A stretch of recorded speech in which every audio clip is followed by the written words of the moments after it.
Buenas tardes, soy Tine Verdonk. Trabajo en el Instituto de Medicina Tropical de Amberes para el grupo EcoSalud y también como coordinadora del Data Hub.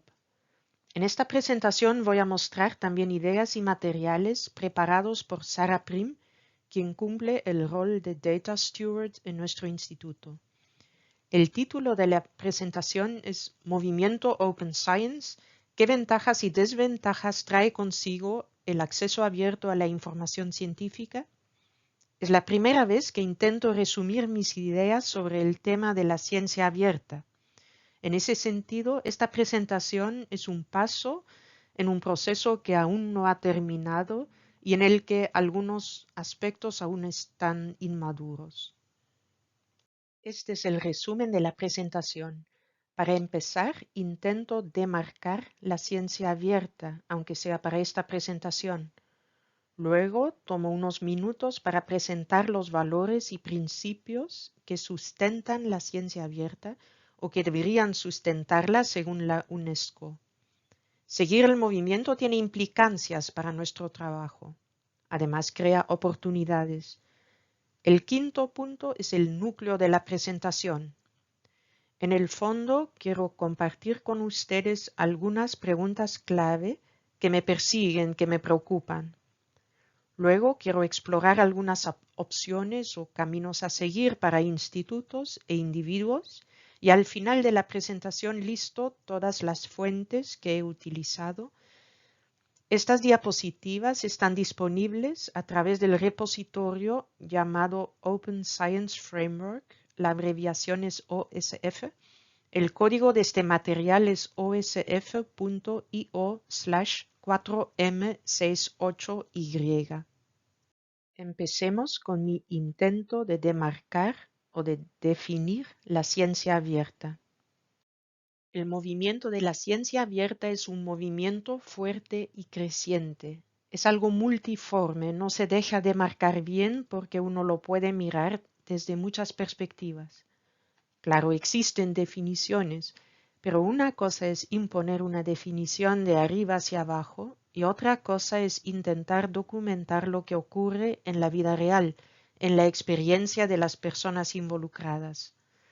Claramente, la ciencia abierta se superpone con otros movimientos, como el acceso abierto a las publicaciones y a los datos. Se superpone también con iniciativas para mejorar la calidad y la reproducibilidad de la investigación. También con el uso de programas abiertos y no comerciales y el movimiento de abrir los códigos de software. Finalmente, podemos considerar la ciencia abierta como una dimensión de movimientos o disciplinas mucho más amplias, como la ética y la integridad de la investigación o el movimiento de la descolonización. El movimiento de ciencia abierta afecta el trabajo o cambia el papel de muchos profesionales como investigadores, profesores en todos los niveles de la educación, editores, financiadores y administradores de las universidades, y no debemos olvidar a los expertos en informática y los ingenieros, los expertos en ética de la investigación y los juristas, y hasta se han creado nuevas profesiones como Data Stewards o Data Protection Officers. En Flandes, la región donde ahora vivo y trabajo, el gobierno regional promueve que haya data stewards en todas las instituciones académicas para facilitar la implementación de las políticas de los datos abiertos. Pero también hay un Data Protection Officer que vela sobre la privacidad y la confidencialidad, porque en Europa tenemos leyes estrictas en cuanto a la protección de la privacidad de las personas.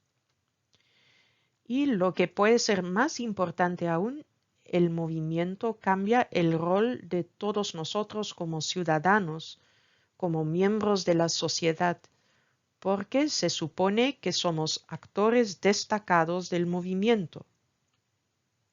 Se imaginarán que las personas que juegan roles profesionales y sociales tan diversos pueden mirar la ciencia abierta con distintos ojos.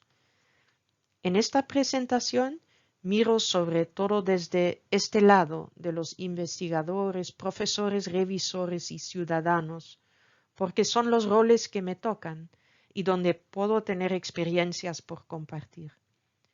Y aunque tengo experiencias previas en otras áreas geográficas y profesionales, mi vida actual se desarrolla en Bélgica y profesionalmente me ubico en el territorio de la salud pública, epidemiología y ecosalud. Es obvio que este contexto en el que vivo afecta mi experiencia. En mi intento de demarcar qué es ciencia abierta, les llevo primero a una publicación de hace unos años atrás. Encontrarán la referencia completa y el vínculo al artículo en las últimas diapositivas de esta presentación en la sección Fuentes. Levin et al.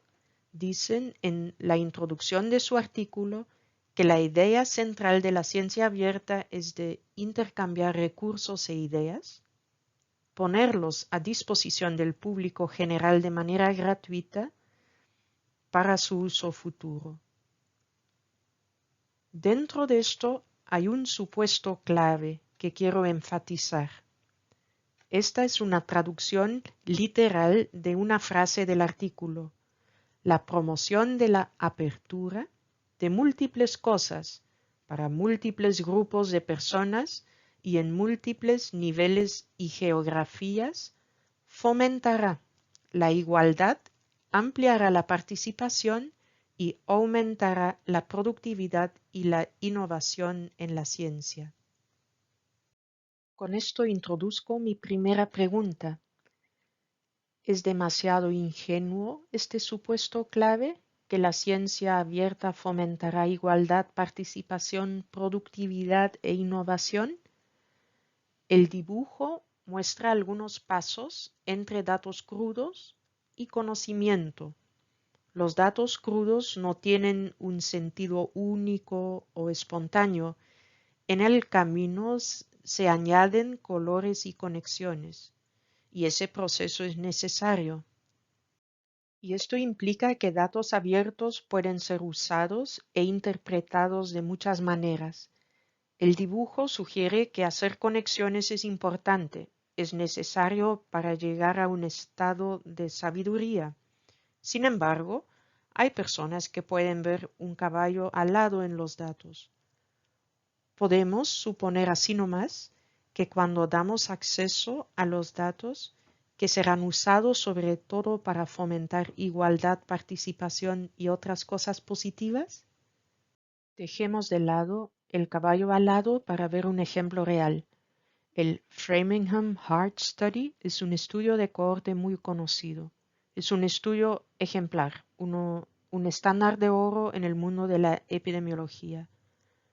Los autores del artículo citado en esta diapositiva realizaron un estudio de caso histórico para comprender la motivación y las actividades de la industria del tabaco en la financiación del estudio Framingham. Descubrieron cómo la industria pagó a un consultor para que volviera a analizar los datos del estudio Framingham. Ese reanálisis estaba dirigido a sobreenfatizar la relación entre la morbilidad y mortalidad y los factores constitucionales como la edad y el origen étnico. Descubrieron un proceso de distracción típico, donde el énfasis se desplaza del rol del tabaquismo al rol de cualquier otro factor. Tomé este ejemplo de una presentación por Stefan Lewandowski sobre Weaponization of Reproducibility, donde él da una serie de ejemplos donde datos abiertos fueron usados para mal. Encontrarán el enlace a esa presentación al final de las diapositivas en la sección Fuentes. Retomo mi intento de demarcar. Ahora voy directamente a una definición que me gusta, es la de la UNESCO.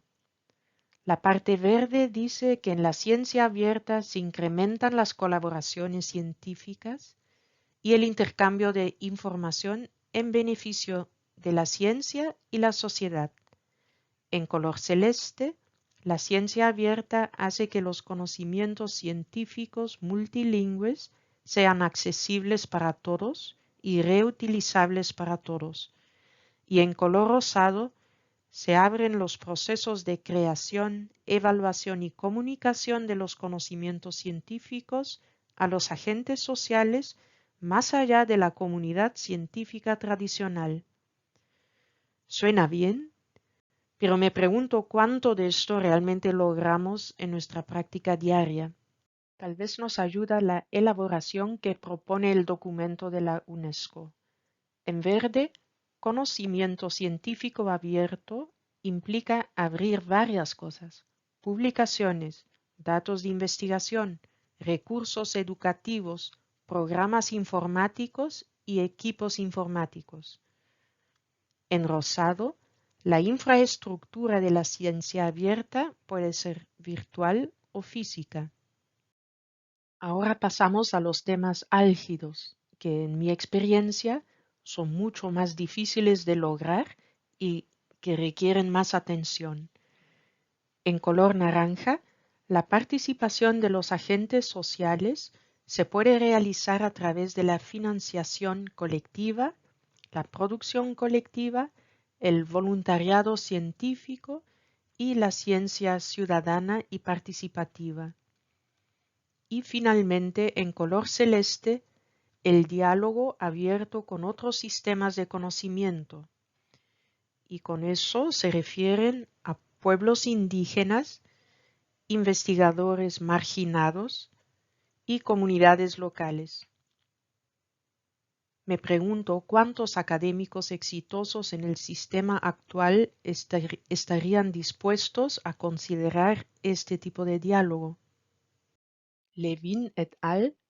También buscan una definición de la ciencia abierta, pero en lugar de describir una situación ideal, como en la recomendación de la UNESCO, ellos buscan una definición en la experiencia vivida, en la práctica de la investigación. Para eso, entrevistaron a expertos en ciencias biomédicas en el Reino Unido e identificaron 7 temas centrales. Según esos investigadores, la ciencia abierta tiene que ver con el intercambio y el acceso oportuno a diversos componentes de la investigación, no solamente datos o resultados.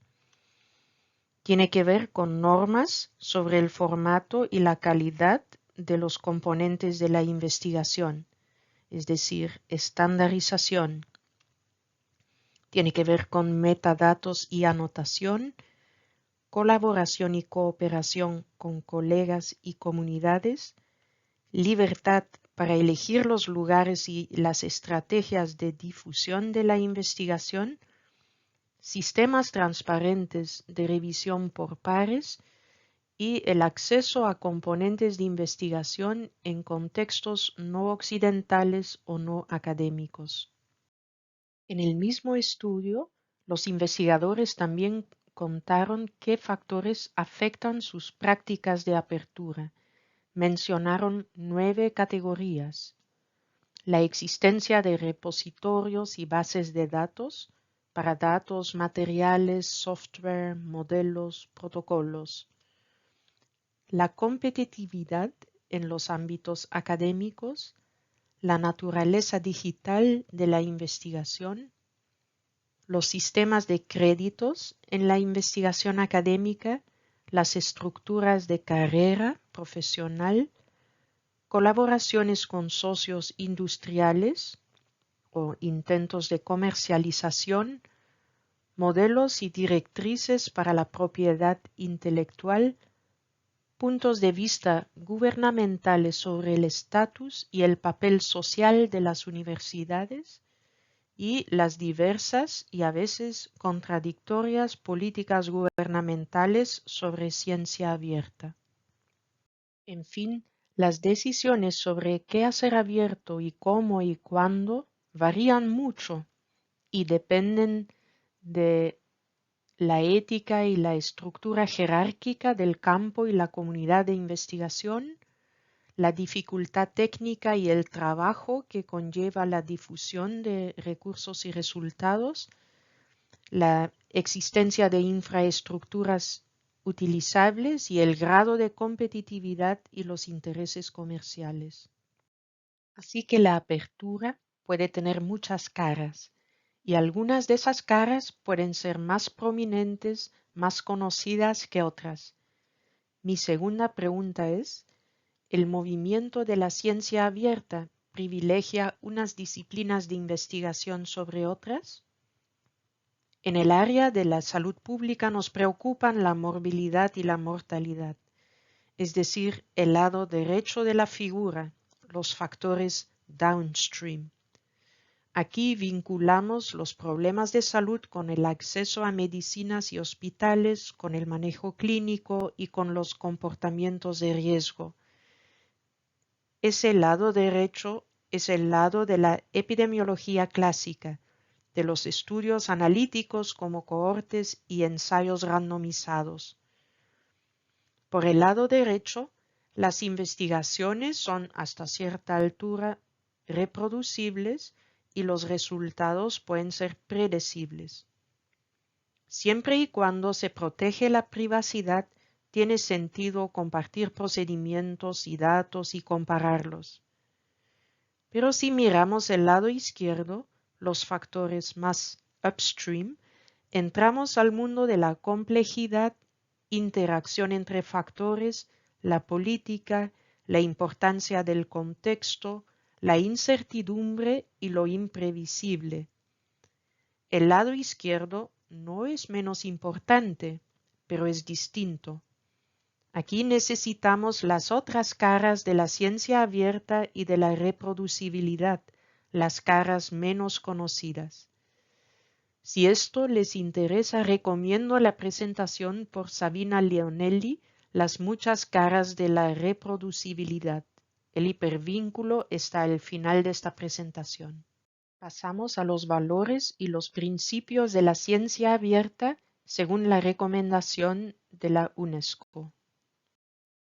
Los valores son calidad e integridad, beneficio colectivo, equidad y justicia y diversidad e inclusión.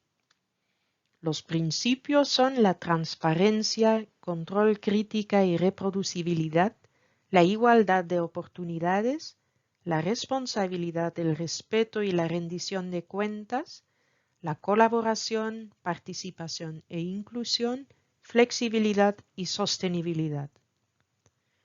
Claro que todos queremos esto, pero suena muy general y genérico.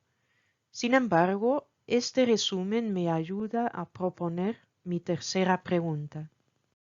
¿Debemos proteger los valores y principios en su conjunto? ¿O estaría bien elegir según nuestros intereses y sensibilidades? Lo pregunto porque tengo la impresión que en mi contexto se enfatizan mucho las dimensiones que benefician a los investigadores y a sus institutos. Veo mucho menos énfasis en los supuestos beneficios para la sociedad, incluyendo comunidades locales o pueblos originarios o marginalizados. Ahora quisiera dar algunos ejemplos de las implicancias de la ciencia abierta, sobre todo para los investigadores. Actualmente, todos los componentes de la investigación deben ser fair, findable, accessible, interoperable and reusable. Para que nuestro trabajo sea ubicable, podemos usar identificaciones permanentes y podemos poner los metadatos en línea. Para aumentar la accesibilidad, debemos esforzarnos por generar publicaciones y datos abiertos. Para que los componentes sean interoperables, necesitamos estándares y códigos controlados y formatos y software abiertos. Finalmente, para facilitar el uso secundario, hay que ofrecer documentación y tenemos que especificar la licencia de uso para aclarar bajo qué condiciones se pueden reutilizar los componentes de la investigación.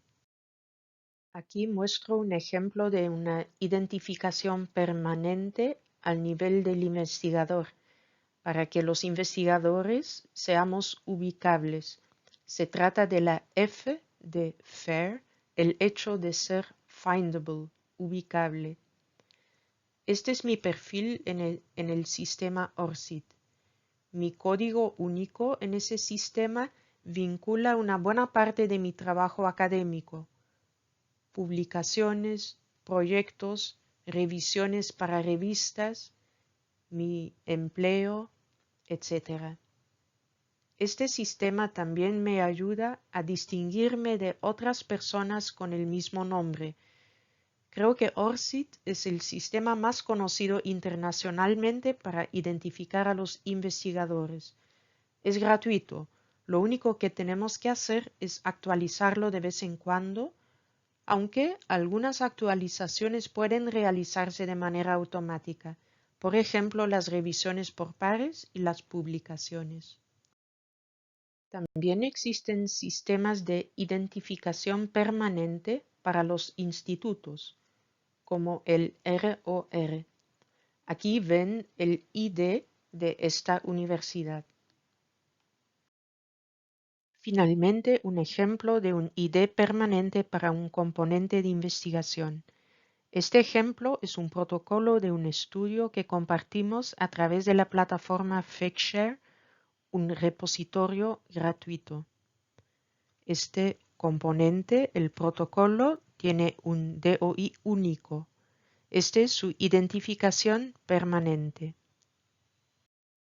Un modelo que ayuda a evaluar la accesibilidad de los datos abiertos es el esquema de 5 estrellas propuesto por Tim Berners-Lee. Una estrella implica que los datos están disponibles en línea y el acceso es abierto, por ejemplo, en un formato de PDF. 2 estrellas implica que la información está disponible en un formato más abierto, como datos estructurados, por ejemplo en Excel, en lugar de la imagen escaneada de la tabla. Se les da 3 estrellas cuando los datos están disponibles en un formato no comercial, por ejemplo en formato CSV en lugar de Excel, entonces ya no dependemos de la empresa Microsoft. Para obtener 4 estrellas tiene que haber un URL para que los usuarios puedan referir a los materiales. Y con 5 estrellas, la información está vinculada a otros datos. Aquí hay mucha información detrás de todos los enlaces en verde. Y hay líneas de programación abajo que vinculan la fuente con esta página de manera reproducible. Otra implicancia es que tenemos que aprender a usar las licencias CC. Estas licencias Creative Commons son licencias públicas. Las usamos para indicar lo que otras personas pueden hacer con nuestro trabajo. Tiene que ver con el respeto a la propiedad intelectual. Cuando compartimos nuestro trabajo, debemos pensar en lo que queremos permitir y bajo qué condiciones. Hay 6 tipos de licencia. El primero permite casi todo y lo único que se pide es reconocer el autor original. El último permite menos y solo bajo una serie de condiciones. Tomemos, por ejemplo, esta imagen misma. Aquí abajo ven el icono de CC, el dibujo de una persona y SA. ¿Qué significa esto? Corresponde a la segunda opción. Significa que podemos compartir y adaptar la figura siempre y cuando se reconozca la autoría de la obra original. Aquí está la fuente con un enlace a la página web donde lo encontré. También significa que si se crea una obra derivada, lo que estoy haciendo en este momento, y si quiero compartir esa obra derivada, que tengo que hacerlo bajo la misma licencia. Creo que esto implica que ya no puedo compartir esta presentación de manera completamente abierta. Ahora yo también tengo que seguir compartiéndolo bajo esta segunda licencia. Al compartir datos, también debemos preocuparnos por la privacidad y la confidencialidad donde corresponda. Esto implica una serie de temas técnicos. Es el mundo de los firewalls, la seguridad de la red, restricciones de acceso, contraseñas, encriptación, anonimización y pseudonimización. He tomado esta imagen de una presentación por Jeff Verallen, el Data Protection Officer, en mi lugar de trabajo. Uno podría considerar que estos temas técnicos o informáticos no nos corresponden a los investigadores, pero la preocupación por la protección de los datos nos obliga a definir para cada componente de investigación si se trata de algo verde, de uso público, amarillo para uso interno, naranja, lo que permite el acceso solo en caso de necesidad, o rojo, componentes muy confidenciales. En las columnas figuran los lugares donde podemos almacenar los componentes de nuestras investigaciones, y estos lugares son, por ejemplo, Teams, OneDrive, Google Drive, Dropbox, etc. Esta matriz nos ayuda a definir qué podemos almacenar dónde. La siguiente implicancia tiene que ver con la visualización, porque también existe apertura o falta de apertura en la manera de resumir y de visualizar los datos. En el lado izquierdo ven 4 conjuntos de datos. El resumen estadístico para los 4 conjuntos es el mismo. Los 4 conjuntos tienen la misma media, la misma desviación estándar y correlación. También a la derecha, los 4 conjuntos tienen la misma media, desviación estándar y correlación.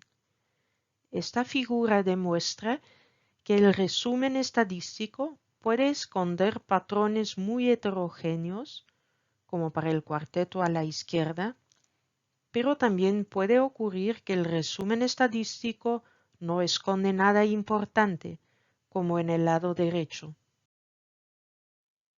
Aquí ven lo mismo de manera un poco más espectacular, por lo menos si funciona la animación.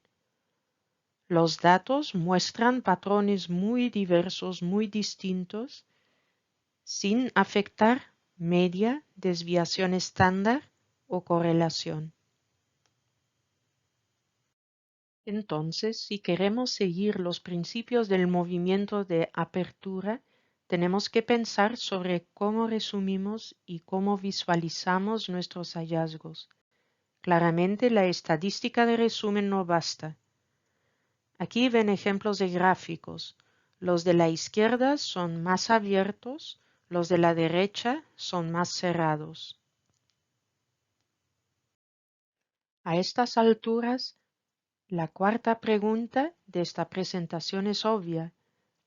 ¿Qué nuevos conocimientos y habilidades relacionados con la ciencia abierta deben tener los científicos? En otras palabras, los investigadores tenemos que manejar programación, informática, técnicas de visualización, derechos de propiedad intelectual, plataformas, repositorios para compartir nuestros materiales, y hasta ahí solo va lo técnico, pero pensando en todos los valores y principios de la ciencia abierta, tenemos que aprender más sobre distintos sistemas de conocimiento, filosofía de la ciencia, contexto político, investigación participativa. Y si necesitamos una serie de nuevos conocimientos y habilidades, estos deberían ser parte del entrenamiento de pre o de posgrado, o es algo para formación continua. Claramente, el movimiento de la ciencia abierta genera nuevas oportunidades. Les presento algunos ejemplos. La ciencia abierta facilita la verificación y validación de los hallazgos de investigación. Permite una revisión por pares que va más allá de la evaluación del texto y puede incluir un control del análisis de los datos. La revisión de la literatura puede ahora incluir un metaanálisis partiendo de los datos primarios.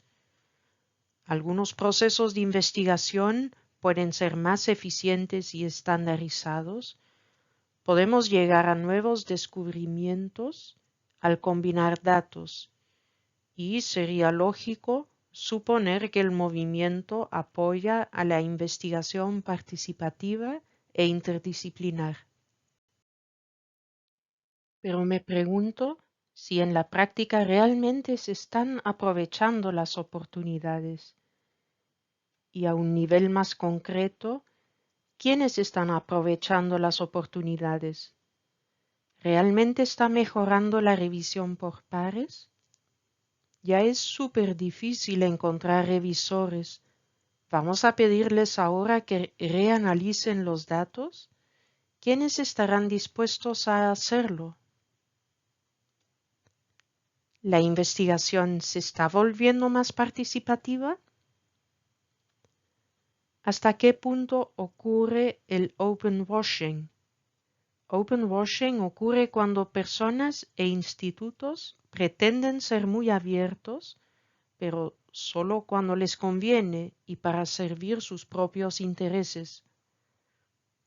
O resumiendo todo lo anterior, ¿cómo están cambiando los procesos y resultados de la investigación en un contexto de ciencia abierta? Planteo mi sexta y última pregunta. ¿Hasta qué altura se estarán replicando los errores clásicos? Cuando hacemos investigación intentamos evitar errores de distintos tipos.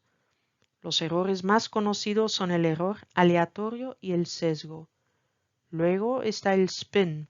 Spin ocurre cuando ciertos autores presentan sus resultados de manera adecuada, pero luego en el momento de las interpretaciones y las recomendaciones le dan vueltas y vueltas hasta que sirvan sus intereses. Otro tipo de error es cuando hay asimetría en las publicaciones, y obviamente en casos de fraude ocurren errores. La figura a la derecha muestra el grado de error en un estudio en función del número de observaciones. Cuando el número de observaciones aumenta, el error aleatorio disminuye. El sesgo, sin embargo, no tiene relación con el número de observaciones. Un malentendido muy común es que muchas personas piensan que si juntan muchos datos, Big Data, todos los tipos de error disminuirán. Y esto no es verdad. El número de observaciones solo reduce el error aleatorio y no a los otros tipos de error. Gracias a la inteligencia artificial podemos visualizar la ocurrencia de sesgos a pesar de las múltiples observaciones. Introduzco un artículo en el que colaboró uno de mis colegas. La idea era de usar inteligencia artificial para generar imágenes realistas en el área de la salud global. En el camino los autores se dieron cuenta que la inteligencia artificial no daba las imágenes que ellos pedían. Por ejemplo, pidieron lo siguiente: una imagen de médicos africanos administrando vacunas a niños blancos pobres. El resultado: médicos africanos con niños negros africanos en lugar de niños blancos. También pidieron lo siguiente: un médico negro africano ayuda a niños blancos pobres y enfermos. Aquí ven el resultado. Una imagen bonita de la situación contraria, un médico blanco ayudando a niños africanos. ¿Qué ocurre aquí? ¿Por qué la inteligencia artificial se rehúsa a generar lo que los autores piden? Lo que ocurre es que hay tantas imágenes estereotípicas de médicos hombres blancos ayudando a pobres niños africanos que la inteligencia artificial solamente puede reproducir estos estereotipos. Este es un ejemplo de un experimento basado en muchísimas observaciones, lo que resulta en imágenes muy bonitas y nítidas, pero las muchas observaciones no quitan el sesgo, en este caso los estereotipos. Estos sesgos permanecen. Y gracias a este estudio los sesgos se han vuelto muy visibles. Lo que intento compartir con esta presentación es un set de 6 preguntas. Ya las introduje en las secciones anteriores. Espero que algunas de esas preguntas les inspiren para indagar más o tal vez para plantear temas adicionales. Aquí están las 6 preguntas. Es demasiado ingenuo el supuesto clave que la ciencia abierta fomentará igualdad, participación, productividad e innovación. 2. El movimiento de la ciencia abierta privilegia unas disciplinas de investigación sobre otras. 3. ¿Debemos proteger los valores y principios en su conjunto?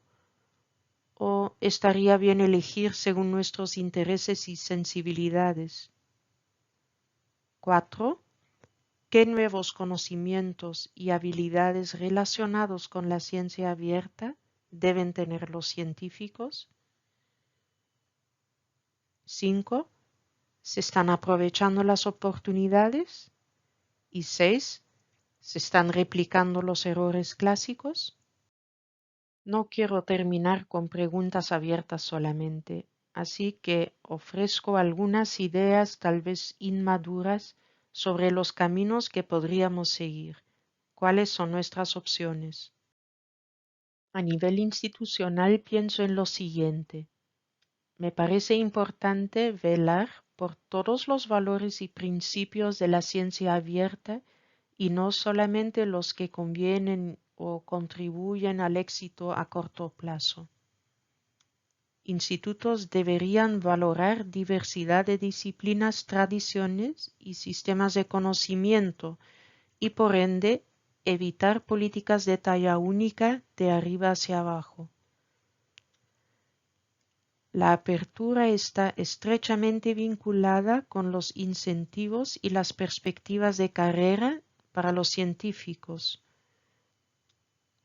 A otro nivel, un instituto puede contratar a personas con nuevos perfiles y funciones, como un Data Steward y un Data Protection Officer. En mi instituto tenemos ahora colegas que cumplen estas funciones.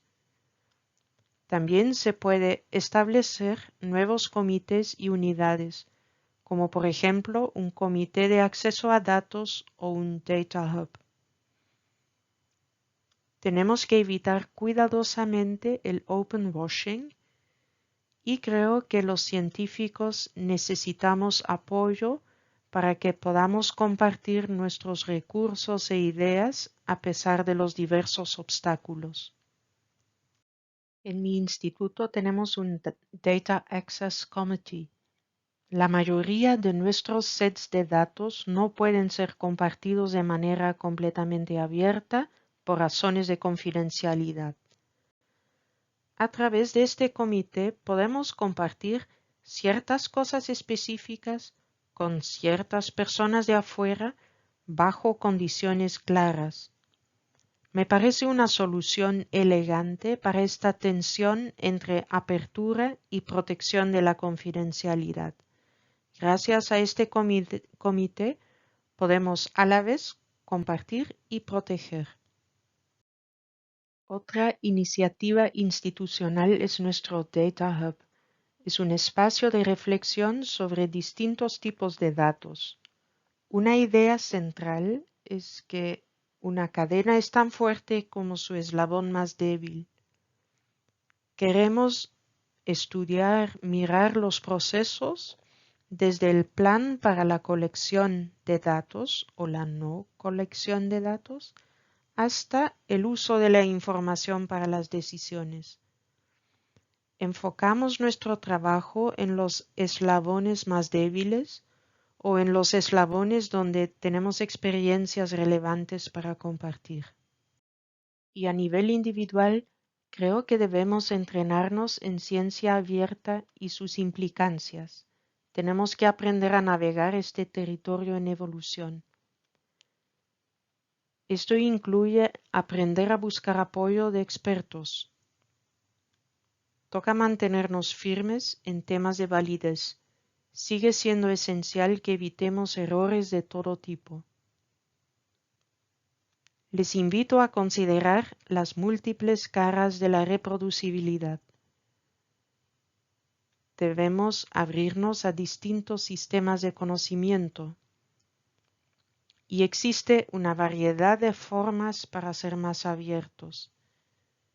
En esta presentación he intentado aplicar algunas de esas formas. Por ejemplo, termino con una sección de fuentes ubicables.